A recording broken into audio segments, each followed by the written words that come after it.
പുതിയൊരു വീഡിയോയിലേക്ക് സ്വാഗതം. എൻ്റെ പേര് പ്രിസ്സില്ല ബെഞ്ചമിൻ. നിങ്ങളെല്ലാവരും സുഖമെന്ന് വിചാരിക്കുന്നു. ഇന്ന് ഞാൻ കാണിക്കാൻ പോകുന്നത് ക്രിസ്മസിനൊക്കെ ഉണ്ടാക്കിയെടുക്കാൻ പറ്റുന്ന നല്ല ടേസ്റ്റി ആയിട്ടുള്ള ഒരു ചിക്കൻ സ്റ്റൂവിൻ്റെ റെസിപ്പിയാണ്.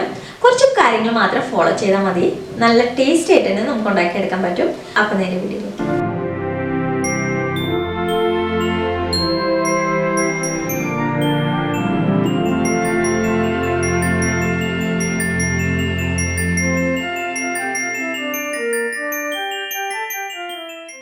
ഈ റെസിപ്പിക്ക് വേണ്ടിയിട്ട് ഒരു ചട്ടിയിലേക്ക് 3 ടീസ്പൂൺ വെളിച്ചെണ്ണ ഒഴിക്കാം.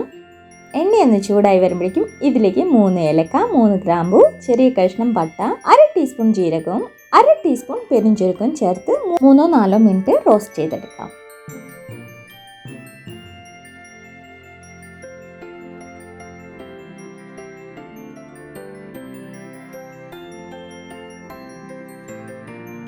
ഇനി ഇതിലേക്ക് 1 ടീസ്പൂൺ ഇഞ്ചി വെളുത്തുള്ളി പേസ്റ്റ് ചേർക്കാം. അതോടൊപ്പം തന്നെ 3 പച്ചമുളകും ചേർത്ത് കൊടുക്കാം. എന്നിട്ട് നല്ലതുപോലെ വഴറ്റിയെടുക്കാം.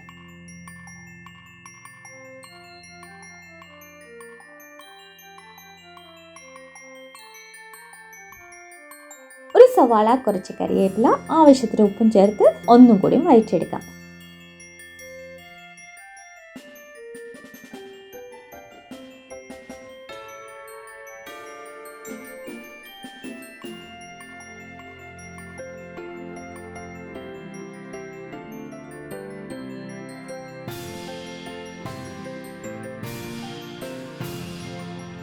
സവാള കുറച്ച് ചെറുതായിട്ടൊന്ന് കളർ മാറി വരുമ്പോഴേക്കും ഇതിലേക്ക് 1 ക്യാരറ്റ് കഷ്ണങ്ങളാക്കിയത് ചേർക്കാം. എന്നിട്ട് നല്ലതുപോലെ വഴറ്റി എടുക്കാം.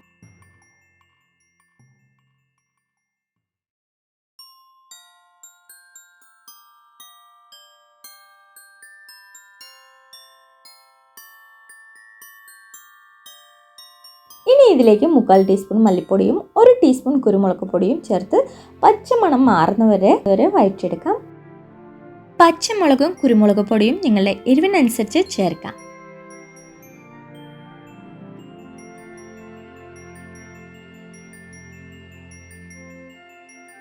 ഇനി ഒരു തക്കാളി ചേർക്കാം. ഇതിൽ കുറച്ച് വെള്ളം ചേർത്തതിന് ശേഷം 5 മിനിറ്റ് മൂടി വെച്ച് വേവിക്കാം. അപ്പോഴേക്കും ഈ തക്കാളിയൊക്കെ നല്ല സോഫ്റ്റായി വരും.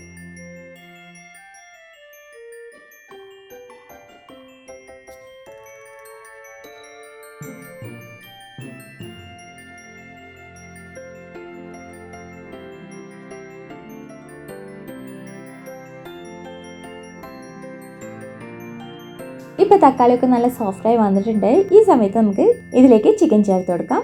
അതോടൊപ്പം തന്നെ ഉരുളക്കിഴങ്ങ് കഷ്ണങ്ങളാക്കിയതും ചേർക്കാം. എല്ലാം കൂടി ഒന്ന് നല്ലതുപോലെ വഴറ്റിയെടുക്കാം.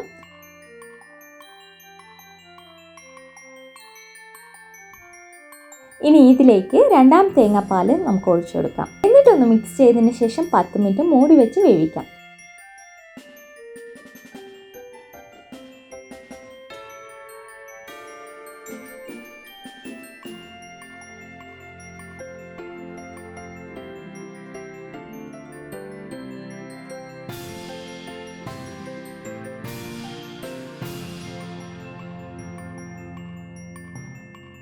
ഇപ്പോൾ ചിക്കനൊക്കെ നല്ലോണം വെന്ത് വന്നിട്ടുണ്ട്. അതോടൊപ്പം തന്നെ ചാറും നല്ലോണം കുറുകി വന്നിട്ടുണ്ട്. ഇനി നമുക്ക് ഇതിൽ 1ാം പാൽ ഒഴിക്കാം. 1ാം പാൽ ഒഴിക്കുന്ന സമയത്ത് സ്റ്റവ് ലോ ഫ്ലെയിമിലായിരിക്കണം. 1ാം പാൽ തിളയ്ക്കാൻ പാടില്ല, ചൂടാവാൻ മാത്രമേ പാടുള്ളൂ. ഒന്ന് ചൂടായതിനു ശേഷം വേഗം തന്നെ സ്റ്റവ് ഓഫ് ചെയ്യാൻ ഓർക്കുക.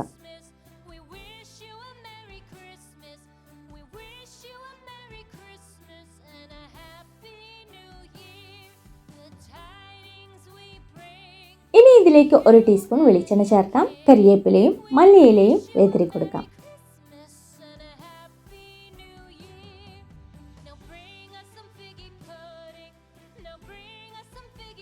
ഇനി അടുത്തത് താളിക്കാൻ വേണ്ടിയിട്ട് ഒരു പാനിലേക്ക് 2 ടേബിൾ സ്പൂൺ നെയ്യ് ചേർക്കാം. നെയ്യ് ഒന്ന് ചൂടായി വന്നതിന് ശേഷം ഇതിലേക്ക് 6 ചെറിയ ഉള്ളി കഷ്ണങ്ങളാക്കി ചേർക്കാം. കശുവണ്ടിയും കറിവേപ്പിലയും എന്നിട്ടൊന്ന് ഫ്രൈ ചെയ്തെടുക്കാം. ചെറിയ ഉള്ളിയും കശുവണ്ടിയും ബ്രൗണിഷ് കളറാവുന്നത് വരെ ഫ്രൈ ചെയ്തെടുക്കണം. ഇപ്പം എല്ലാം ഫ്രൈ ആയിട്ടുണ്ട്. ഇതിൻ്റെ ചൂടൊന്ന് ചെറുതായിട്ട് മാറിയതിന് ശേഷം എല്ലാം കൂടി നമുക്ക് ചിക്കൻ സ്റ്റൂവിലേക്ക് ഒഴിച്ചെടുക്കാം. ഇത്രയേ ഉള്ളൂ, നല്ല ടേസ്റ്റി ആയിട്ടുള്ള ക്രിസ്മസ് സ്പെഷ്യൽ ചിക്കൻ സ്റ്റൂ ഇവിടെ റെഡി ആയിട്ടുണ്ട്. ട്രൈ ചെയ്ത് നോക്കിയിട്ട് നിങ്ങളുടെ അഭിപ്രായങ്ങളൊക്കെ കമൻറ്റ് ബോക്സിലൂടെ അറിയിക്കാൻ മറക്കരുത്.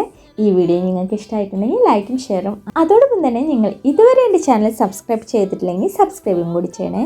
ഇനി അടുത്തൊരു വീഡിയോയിൽ കാണുന്നവരെ ടേക്ക് കെയർ ആൻഡ് ബൈ.